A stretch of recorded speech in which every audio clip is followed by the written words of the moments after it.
হঠাৎ করে ঘাড় ব্যথা, কোমরে ব্যথা, হাঁটুতে ব্যথা, হাঁটুর নিচে এবং উপরে মাংসপেশিতে ব্যথা, কখনো বা ঘাড় ঘুরাতে পারেন না। কারণ American journal of sports and psychology এর 2025 সালের তথ্য মতে শীতের মৌসুমে মাংসপেশির ব্যথা বেড়ে যায়। কিভাবে বুঝবেন এগুলো মাংসপেশির ব্যথা বা মাংসপেশির ব্যথা বলতে আমরা কি বুঝি? হঠাৎ করে দেখেন সকালে ঘুম থেকে উঠে ঘাড় ঘুরাতে পারতেছেন না, ঘাড়ের মাসেলে টান পড়তেছে এবং ব্যথা করতেছে।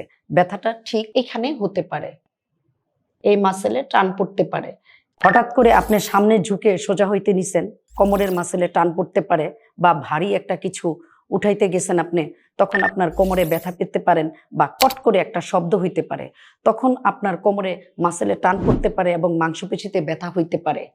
ঠিক এই এরিয়াগুলোতে ব্যথা হইতে পারে। আমরা যখন কোনোদিন অনেক বেশি শপিং করি, হাঁটাচলা বেশি করি, বা দাঁড়িয়ে অনেকক্ষণ কাজ করি, বা সিঁড়িতে অনেক উঠানামা করি, তখন দেখা গেছে অনেকেরই পিছনের অংশে হাঁটুর উপরে এবং নিচে ব্যথা করে এবং মাসেল ক্র্যাম্পিংটা বেড়ে যায়। ঠিক এই জায়গাটাতে, এটাকে আমরা হ্যামস্ট্রিং মাসেল বলি। এখানেও পেন হইতে পারে, মাসেল ক্র্যাম্প করতে পারে, এখানেও হইতে পারে পেনটা এবং মাসেল ক্র্যাম্প করতে পারে, এবং এই ক্র্যাম্পিংটা রাতে বেশি হইতে পারে এবং সকালে ঘুম থেকে উঠলে আরো বেশি হইতে পারে। বিভিন্ন ধরনের মাংসপেশির ব্যথায় গবেষণা কি বলে? বেশ কিছু গবেষণায় দেখা গেছে শীতের সময়ে স্নায়ুর কার্যক্ষমতা কমে যায়, যার দরুন মাংসপেশির কার্যক্ষমতাও কমে যায় এবং ব্যথা বেদনা বেড়ে যায়। এই সময় দেখা গেছে যে পেরিফেরাল যেই আমাদের মাংসপেশিগুলো থাকে সেইখানে সাধারণত ব্লাড সার্কুলেশন কমে যায়, যার কারণে অক্সিজেন কমে যায়, উষ্ণতা কমে যায়, যার কারণে আপনার সেসব স্থানে বিশেষ করে পেরিফেরাল জায়গাগুলোতে ব্যথা বেদনা বেড়ে যাওয়ার চান্স অনেক বেশি থাকে।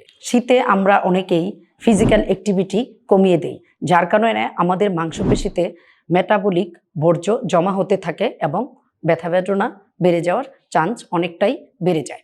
এই সময় আমাদের তৃষ্ণা কম পায়, পানি খাওয়াটা কমিয়ে দেয়, যার কারণে আমাদের বডিতে বিশেষ করে মাংসপেশিতে ইলেকট্রোলাইট ইমব্যালেন্স দেখা যায়, যেমন সোডিয়াম পটাশিয়াম এটার প্রপার যেই ব্যালেন্সটা সেটা থাকে না, যার কারণে বিভিন্ন ব্যথা বেদনা বেড়ে যায়। যদি হঠাৎ করে আপনার ঘাড়, কোমর বা পিঠে এই ধরনের ব্যথা অনুভূত হয়, যেটা আপনি একদমই মুভমেন্ট করতে পারতেছেন না বা প্রতিদিনের কাজকর্ম করতে পারতেছেন না, ব্যথাটা অনেক বেশি বেড়ে যাচ্ছে, ঠিক এই সময় অবশ্যই আপনাকে রেস্টে চলে যেতে হবে এবং একজন বিশেষজ্ঞ দেখিয়ে ওষুধ খেতে পারেন এবং রেস্টে থাকতে পারেন। এবং আপনি 7 দিন ওষুধ খেয়েছেন এবং রেস্টেও ছিলেন, আপনি যখন পুনরায় আপনার কাজে ফিরে যাচ্ছেন, প্রতিদিনের কাজকর্ম, কারো অফিসিয়াল জব থাকতে পারে, কারো ঘরের কাজকর্ম থাকতে পারে, যখন আপনি কাজে ফিরে যাচ্ছেন বা ওষুধটা বন্ধ করে দিচ্ছেন, তখন দেখা গেছে যে আপনার ব্যথাটা আবার আসতেছে বা বারবার রিকারেন্ট হচ্ছে, তখন জরুরি আপনার একজন ফিজিওথেরাপি বিশেষজ্ঞর পরামর্শ নেওয়া।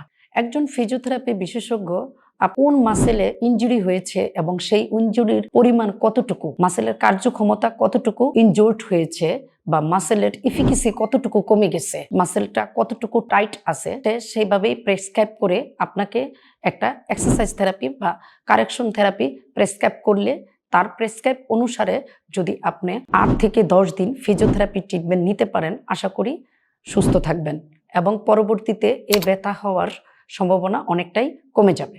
এক্ষেত্রে যাদের এই ধরনের প্রবলেম হয়েছে বা যাদের এই ধরনের প্রবলেম হয় নাই, তারা অবশ্যই প্রতিদিন, বিশেষ করে শীতকালে সকালে ঘুম থেকে উঠে কিছু স্ট্রেচিং এক্সারসাইজ করতে পারেন, প্রচুর পরিমাণে দিনের বেলায় পানি খেতে পারেন, যাতে আমাদের প্রতিদিনের যেই 2 থেকে 2.5 লিটার পানি খেতে হবে সেটা কাভার হয়, এবং একটু লিকুইড খাবার, কিছু লিকুইড সবজি যেমন লাউ, চিচিঙ্গা, ঝিঙ্গে, পানি জাতীয় সবজি, এগুলা প্রচুর খেতে পারেন। এবং রাতে ঘুমানোর আগে আপনি কিছু স্ট্রেচিং এক্সারসাইজ করতে পারেন, ঘুমানোর সঠিক পজিশনটা মেনটেন করতে পারেন,